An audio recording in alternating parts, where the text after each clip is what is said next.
All right, welcome to Rabble Rouser Media. I am Mike Rabble, and I'm here to bring you the 411 on what's going on in Northwest Indiana and the United States. Just figure I would start off with that clip because of the hilarious event that happened to the president. Now, of course, I don't wish any ill will on the president, but it is very funny about what exactly happened to the president this weekend when he basically landed the dismount just like he last landed the dismount in Afghanistan. Just complete failure for him to stay upright.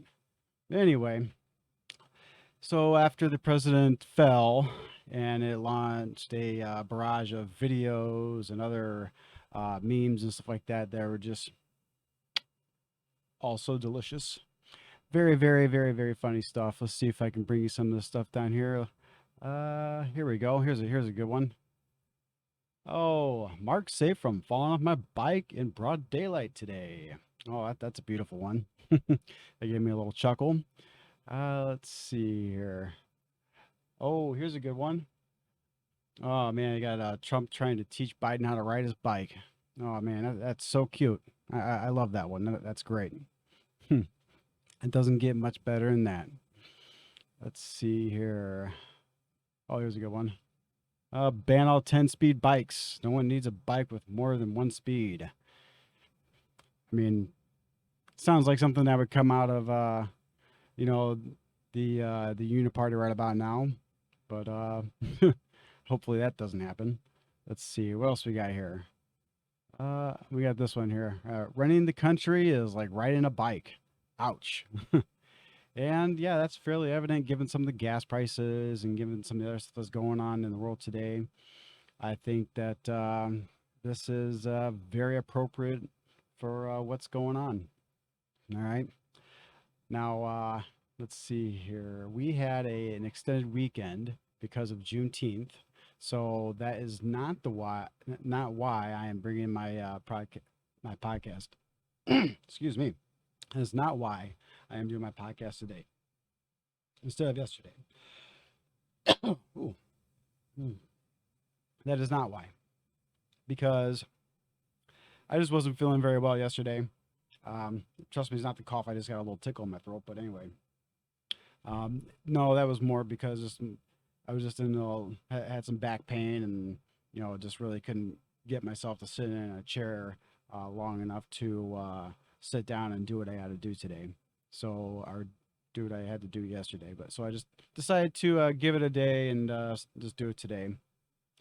Um, Not that I am like ragging on anybody for celebrating Juneteenth. If that's what you want to celebrate, go ahead and celebrate it.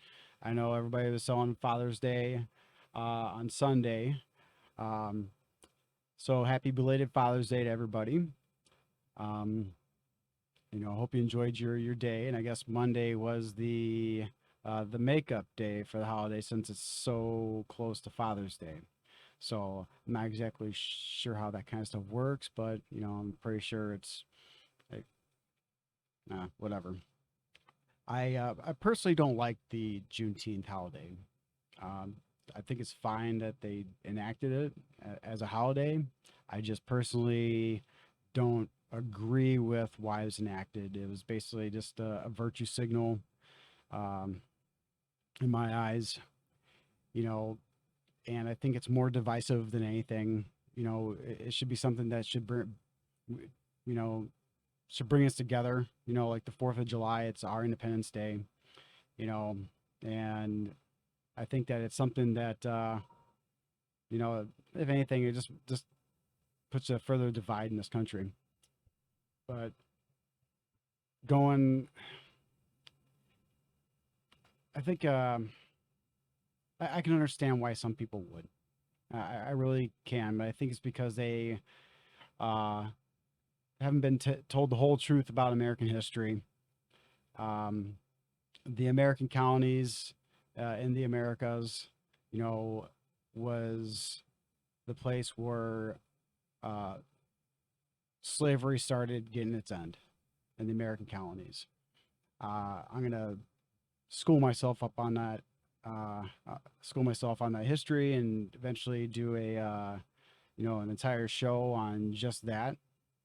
Um, but I think that I have more things to cover than just that today. But one thing that I will kind of maybe kind of go over as part of why I don't agree with Juneteenth. Um, and this is something that I talked about with a friend of mine. I'm not going to say his name because he's a fairly private kind of dude, black gentleman, very respectable. I love the guy like a brother. But we would sit there and have these long conversations as far as and I love to talk. I love to have these deep conversations, and eventually my show will transform into a show to where I can have guests on and I can interview people, and to maybe we can hash out some of our differences instead of just talking past each other. But anyway, so if you look at the Declaration of Independence, all right, 1776, from when our founders, uh, decided to, basically send a big fu to the King of England, saying, you know, we're free now, and we're willing to fight for our freedom. If you look down here, all right, now these, from my understanding, these were deleted words because when they went to go draft this Declaration of Independence to send a big fu over to the King of England, there were two counties in the South. I want to say it was South Carolina and one of the other southern counties that were refusing to sign it because of this language in there. Because obviously they were pro-slavery, those two counties. So, in order to present a united front, and keep those colonies, you know, in the fold when it comes to sticking together to fight for the independence of the United States from the tyrannical rule of England, they basically struck it out so that way they can, have all 13 counties instead of, the 11 counties, and then having two counties, basically, against us on our own soil, which, we wouldn't have survived without everybody's help. But anyway, let's read here.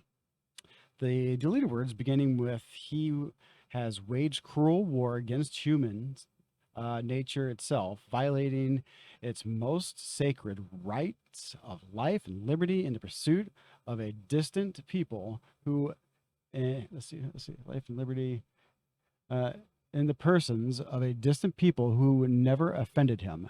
We are, we, we're a, I can't read today. We're a condemnation of George III, the Christian King of Great Britain, and his precipitation in the perpetuation of the slave trade. All right. Determined to keep sold. So basically, this is, this was in there originally because the founding fathers were against slavery. Most of the counties, were against slavery. And at this time, there were a couple counties that prohibited slavery from happening. And this is something that was, this is something that our founding fathers struggled with from day one. Unless you had this, and that's why I don't like the idea of Juneteenth, because Black Americans, whether you think that the founding fathers had you in mind or not, we have the proof that they had you guys in mind, and they knew it was, at least most of them knew, or a lot of them knew that it was morally wrong to have slaves. All right. And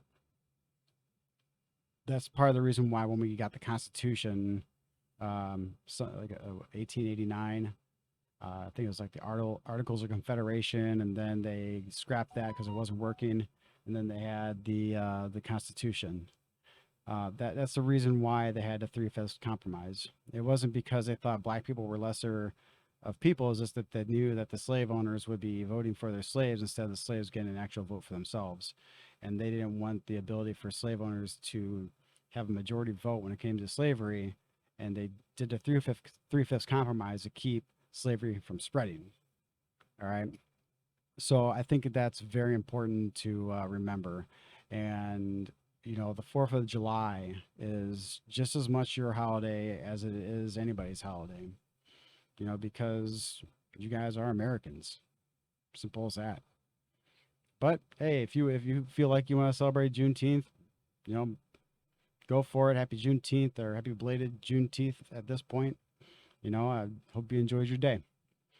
But that's my thoughts on that pretty much. Like I said, I'll come back and I'll do another episode, where I get into the nitty gritty as far as, you know, how all this stuff kind of played out and how it plays into our history, and, you know, why a lot of this stuff, well, this stuff should be covered in grade school, as far as the colonies and slavery and stuff like that, because if you actually look at what history teaches us, I mean, it's fairly clear that, you know, yeah, that it wasn't something that was looked upon favorably in the colonies, at least by most of the colonies. They took measures to keep slavery from spreading, and that's important. Did the Constitution immediately live up to its name, or live up to what it said on this paper? No, but without it, you wouldn't have had a John Brown's, and the abolitionists that, later came to fight, for the freedom of their black brothers and sisters, right? Because they knew it was wrong. And I think that's something that, we need to teach our children about. So, because it's important. But on a less serious note, let's see what else we got here today. All right. All right. Let's see here. Oh, yeah. Joe Biden's angry about all the gas prices and whatnot. He's angry that people are mad that these gas prices are going up.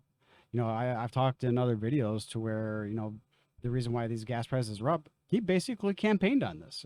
This is what he wanted. He came in, cut all the oil and gas leases, shut down the Keystone Pipeline, and for those of you that say that the Keystone Pipeline wouldn't have done anything for the United States, it's all going to be going to foreign stuff like that.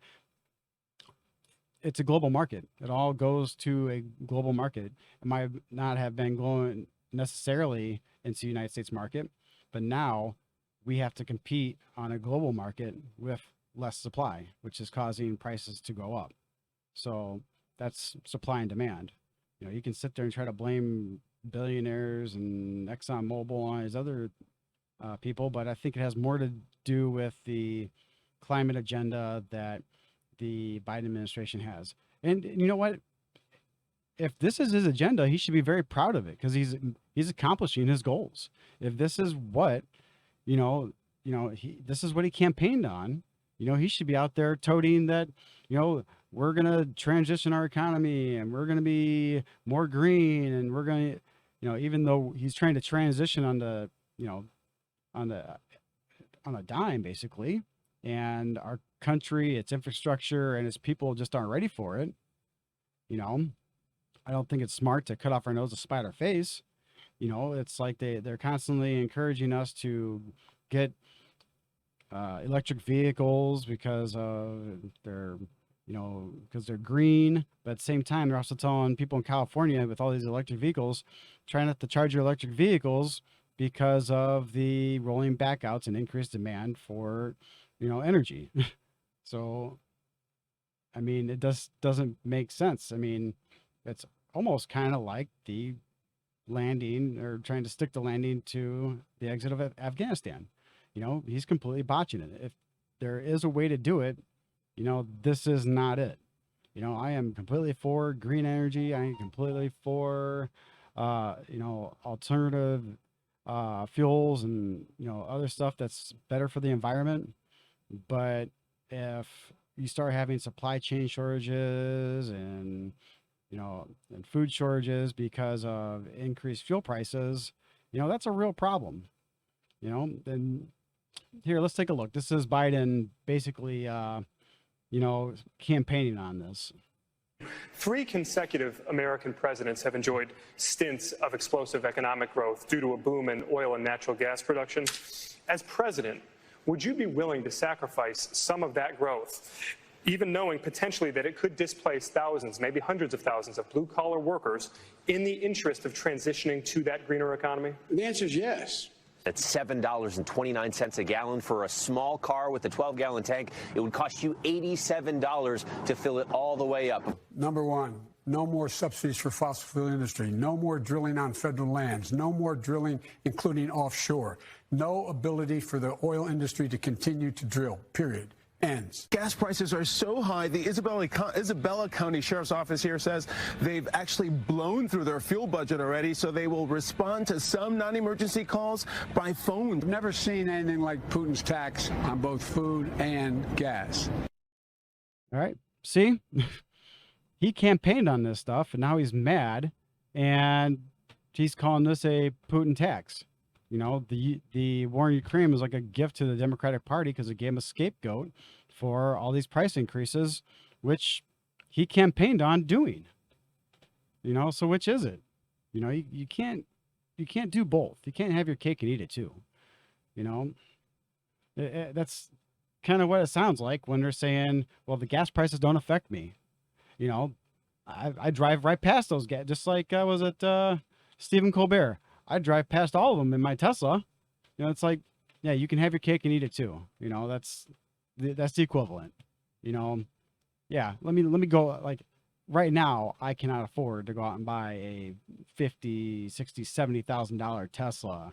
You know, or some of these other cars. It's like I can't afford that. I mean, I'm just a regular American trying to, you know, get by, support my family, and you know, try to make ends meet. I mean, it's just, I mean, if you're going to campaign on something, at least own it. You know, when you actually start getting some of the things accomplished. But now it's starting to look bad. You know, even though this is what he wants, his ratings are just dropping like flies. You know, all the polls his ratings are going down. You know, he's, you know, below Kamala Harris, which is really hard to believe. But, yeah, I mean, you know what, Mr. President, if you campaigned on this and this is what you want, then you should own it. You know, I mean, because backing down and saying that this is all Putin's fault, I mean, that's kind of BS, you know? Anyway, let's see here. Let's exit out full screen. What's next on the docket right now? We had some beautiful, and just to kind of show that it's not all the Democrats' fault, especially here in Northwest Indiana. All right. Let's see here. Hoosier motorists will pay an unprecedented 80.5 cents in taxes, including 62.1 cents in state taxes for every gallon of gasoline they purchase in July. That is an 8.2% increase compared to the June tax total of 74.4 cents. All right. So let's see. And it's 6 cents per gallon in taxes or more than the previous Indiana record set in May.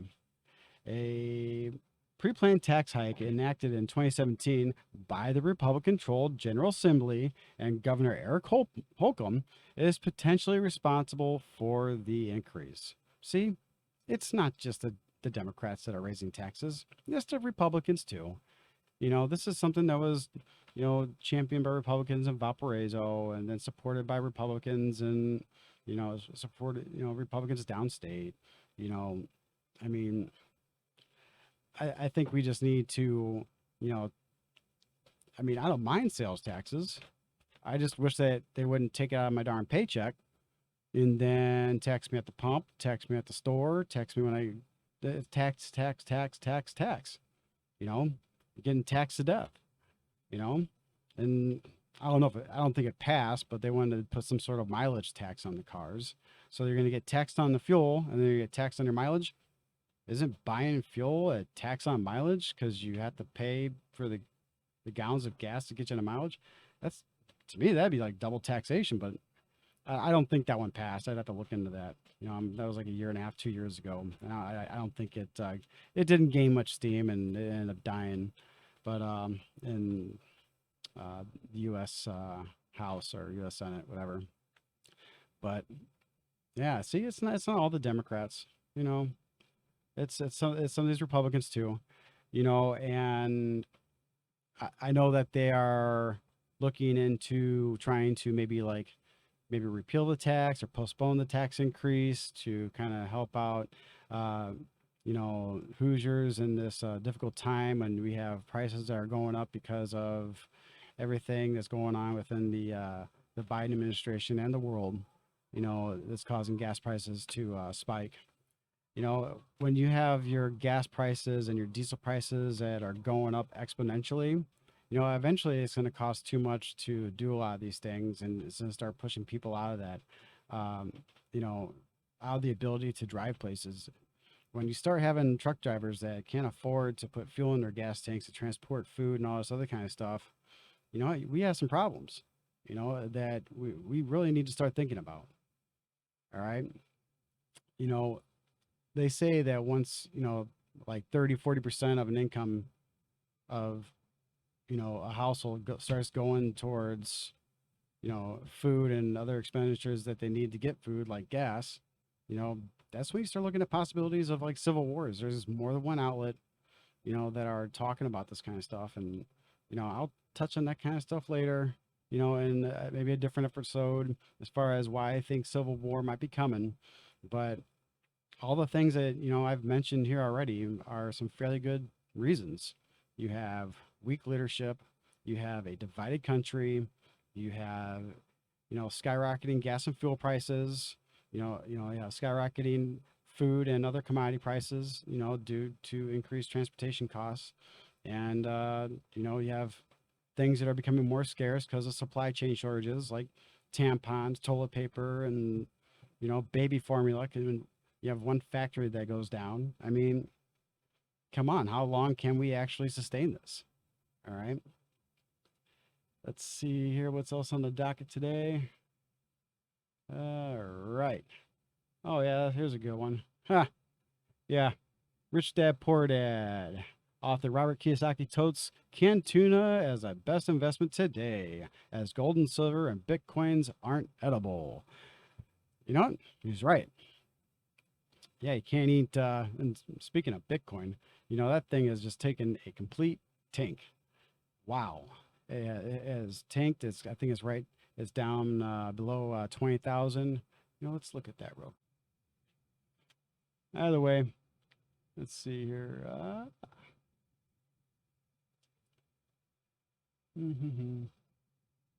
Either way, cans of tuna. All right. I think if you do cans of tuna, you're going to be a lot better off than most people. But who might I tell you? All right. I just hope that, you know, we can all get past, you know, this next month, you know, let alone this next week. Anyway, I will talk to you later. I wish everybody the best, and hope your day is a good one, and I'll talk to you later. All right. Bye.